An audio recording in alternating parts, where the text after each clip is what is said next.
할렐루야. 11월 8일 새벽제단에 참여하는 모든 성도님들을 환영합니다.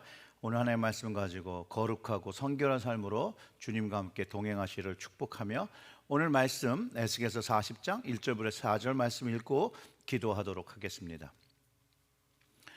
우리가 사로잡힌 지 25째 해 성이 함락된 후 14째 해 첫째 달 10째 날에 곧 그날에 여호와의 권능이 내게 임하여 나를 데리고 이스라엘 땅으로 가시되 하나님의 이상 중에 나를 데리고 이스라엘 땅에 이르러 나를 매우 높은 산 위에 내려놓으시는데 거기에서 나무로 향하여 성읍 형상 같은 것이 있더라.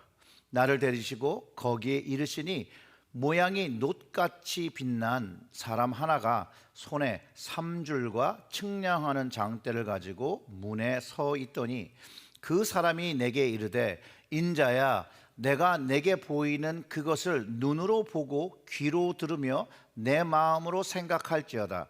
내가 이것을 내게 보이려고 이리로 데리고 왔나니 너는 본 것을 다 이스라엘 족속에게 전할지어다 하더라.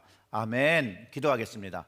하나님 아버지 감사합니다. 오늘의 이 말씀이 주님 말씀으로 마음에 받게 하시고 주님의 그 역사하심이 우리의 삶 속에서 경험될 수 있도록 깨닫는 은혜 성령으로 저희들을 인도하여 주셔서 주님이 원하시는 그 말씀 그것이 무엇인지를 마음에 깊이 담는 시간 되게 하여 주시옵소서.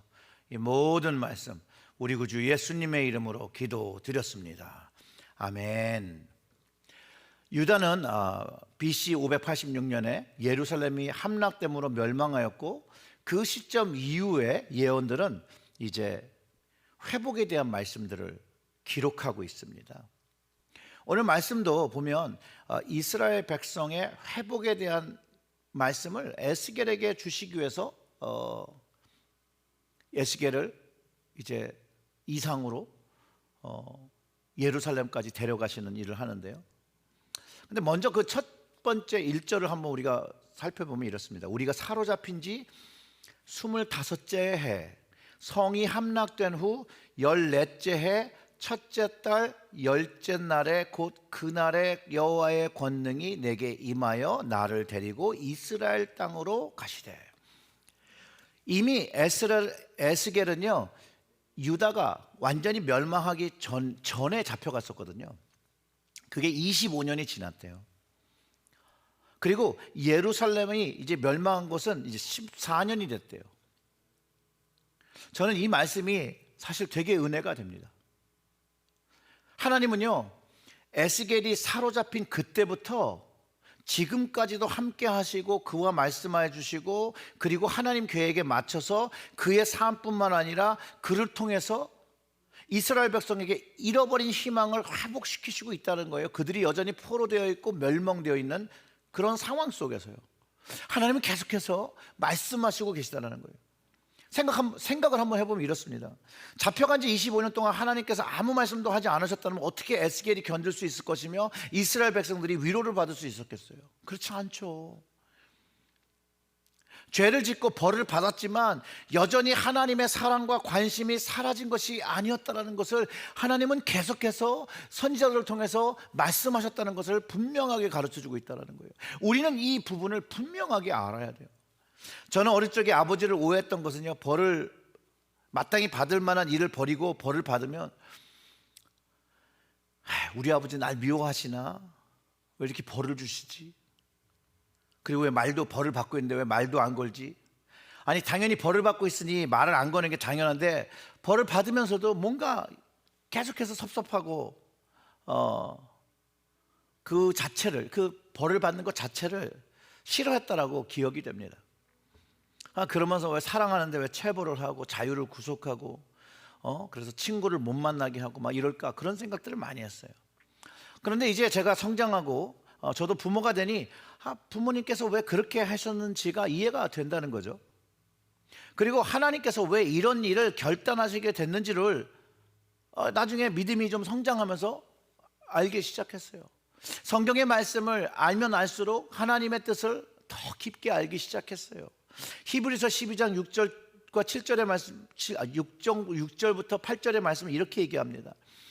주께서 그 사랑하시는 자를 징계하시고 그가 받아들이시는 아들마다 채찍질 하심이라 하였으니 너희가 참음은 징계를 받기 위함이라. 하나님이 아들과 같이 너희를 대우하시나니 어찌 아버지가 징계하지 않는 아들이 있으리요.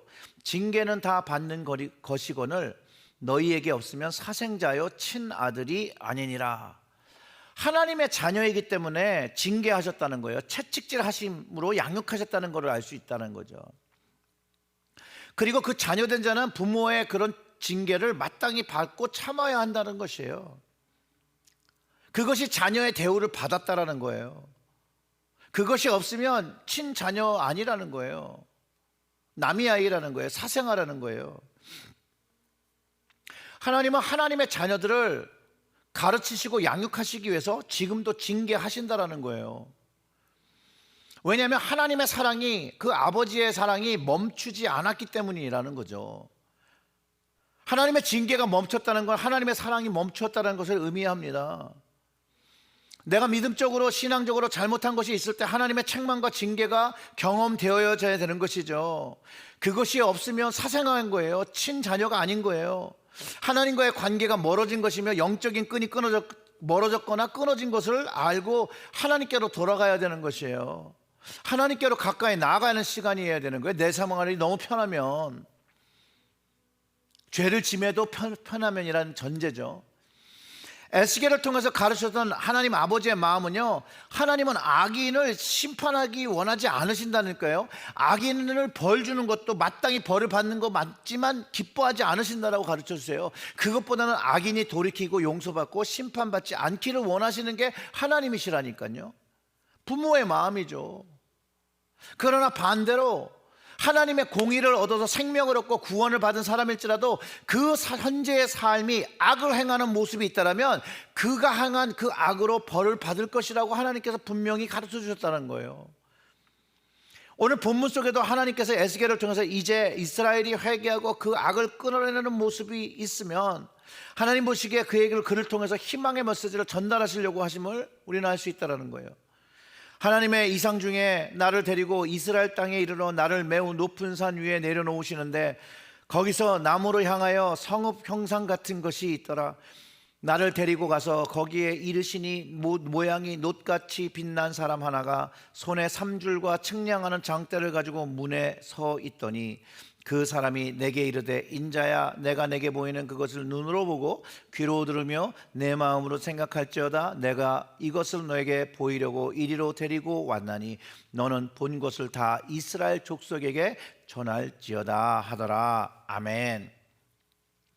하나님께서 이제 측량하시는 장대로 이스라엘 위해서 무엇인가 시작했다라는 것을 분명히 가르쳐 주신다는 거죠.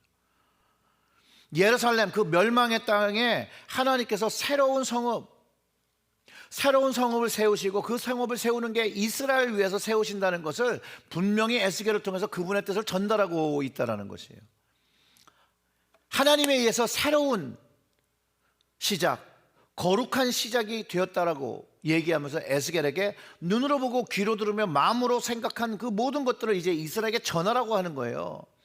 그들에게는 그것이 경험되는 날이 구원의 날이 되어질 거고 회복의 날이 되어질 것을 분명히 얘기한다는 거예요. 이거는 단순히 말에 그치는 것이 아니라 하나님께서 이스라엘 백성을 애굽 땅에서 인도하셔서 약속의 땅으로 데려오신 것처럼 이제 바벨론의 땅에서 다시 약속의 땅, 그 땅에 세우시는 다시 새로운 성읍 예루살렘으로 데려오실 것을 약속하고 계신다는 거예요. 이 말씀이 이 시대를 살아가는 우리에게 무엇인가 가르쳐주고 있어요, 여러분. 현대의 교회들이 타락하고 영적으로 침체하고 그 교세가 점점 줄고 있잖아요. 사람들이 비난하고 손가락질을 당하는 시대에 살고 있어요. 물론 교회의 잘못이고 목사의 잘못이고 성도의 잘못입니다. 누구 하나를 꼭 집어서 누구 때문이라고 그 말씀을 전가할 수 없어요. 그 잘못을 전가할 수 없는 모든 잘못이죠. 모든 이들의 잘못. 물론 교회를 이끌어야 하는 목회자가 가장 그 잘못이 많죠, 사실은. 그럼에도 불구하고 하나님은 그 죄진 백성, 그 자녀를 사랑하셔서 징계하신다라는 거예요. 여러분, 징계는 좋은 것이에요. 만약 현대 교회들이 하나님의 뜻을 온전히 행하지 않는다라면 하나님께서 그 교회를 멸망시키실 거예요. 무너뜨리실 거예요. 그리고 깨닫기를 원하실 거예요. 어쩌면 교세가 줄어가고 사람들이 더 이상 새로운 성도들을 거듭난 영혼을 만들어내지 못하는 그것이 어쩌면 하나님의 심판이 임하고 있는 그 증거를 보여주고 있는지도 몰라요. 그런데 그 하나님의 징계를 받아야 하는 것이에요. 그리고 하나님 앞에 회개해야 되는 것이에요. 그 후에 회복이 있는 거고 그 후에 새로운 출발이 있는 것이에요. 하나님은 여전히 우리를 사랑하시고 여전히 교회를 사랑하시고 우리에게 여전히 말씀하시고 성령과 성경을 통해서 우리에게 회복의 날이 있음을 분명히 가르쳐주고 있어요. 이미 새로운 그 회복의 날은요, 하나님께서 다 측량을 맞춰 놓으셨어요. 어디죠? 하늘나라, 천국이잖아요. 하나님을 믿는 모든 자녀들이 가는 그곳. 이제 그 영원한 약속의 땅으로 우리를 데려가시기 위해서 예수님이 다시 오실 거라는 거예요. 예수님께서 우리의 회복을 위해서 이 땅에 오셔서 우리를 회복시키셨고 우리를 영원히 회복시키시기 위해서 다시 오신다라고 하셨어요. 에스겔이 이 환상을 보고 이스라엘 백성에게 말했을 때는요, 믿지 않았던 사람이 더 많았을 거라고 저는 생각해요. 왜냐하면 70년의 징계의 시간을 치면 아직도 45년의 시간, 징계의 시간을 참고 기다려야 되는 거거든요. 주님이 승천하시고 그 시간이 언제인지 아무도 몰라요. 하나님 아버지만 아신다고 그랬어요. 그리고 2000년이 지났어요. 초대교회 때 제자들이 생각했던 시간보다 더 길어졌어요. 그렇다고 하나님의 뜻이 바뀌었나요? 하나님의 뜻이 바뀌지 않으셨어요. 주님은 오시고요, 하나님 때, 하나님 시간에 주님은 오시고 그 날이 세상은 심판의 날로 하나님의 자녀들은 영원한 구원을 받는 날이라고 분명하게 가르쳐 주셨다는 거예요. 그 날이 오기 전까지 하나님께서 침묵하시는 것이 아니에요. 성령님을 통해서 우리에게 말씀하시고 성경을 통해서 우리에게 말씀하시고 주님의 영을 통해서 우리를 말씀하시고 하나님 나라를 미리 보게 하시고 깨닫게 하시고 그리고 그거 보고 듣고 느낀 것을 전하라고 우리에게 사명을 주신 거잖아요. 완전한 회복의 나라, 그 하나님 나라, 그 성전, 하늘 성전을 바라보며 오늘 우리는 살아야 한다는 것이에요. 그게 우리에게 가르치는 성경의 말씀이고 하나님의 말씀이에요. 이 말씀을 우리 마음에 새기고 하나님의 말씀에 순종하여 오늘 하루도 거룩하고 정결하게 하나님 자녀의 모습을 가지고 주님 기뻐하시는 하루를 우리가 살아야 한다는 것이에요. 그게 하나님을 믿는, 하나님의 약속을 얻은 이들이 살아야 될 방향입니다. 사랑하는 성도 여러분, 오늘도 살아계신 하나님, 부활하신 주님, 우리와 함께 하시는 그 성령님과 동행하시는 여러분 되시기를 주님의 이름으로 축원합니다. 기도하겠습니다. 하나님 아버지, 감사합니다. 이스라엘에게 그 성전을 다시 회복시켜 주신다라고 말씀하시고 말씀대로 이루어 주셨던 것처럼 하나님, 저희들에게 주신 약속의 그 말씀을 깨닫게, 성령으로 깨닫게 해주시고 그 보고 듣고 느낀 그것을 이 땅에 전하는 저희들이 되어질 수 있도록 주님께서 저희들의 눈과 마음과 우리의 발을 주장하여 주시옵소서.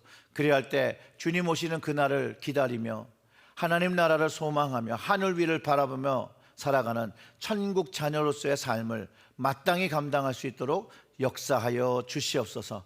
이 모든 말씀 우리 구주 예수님의 이름으로 기도드렸습니다. 아멘.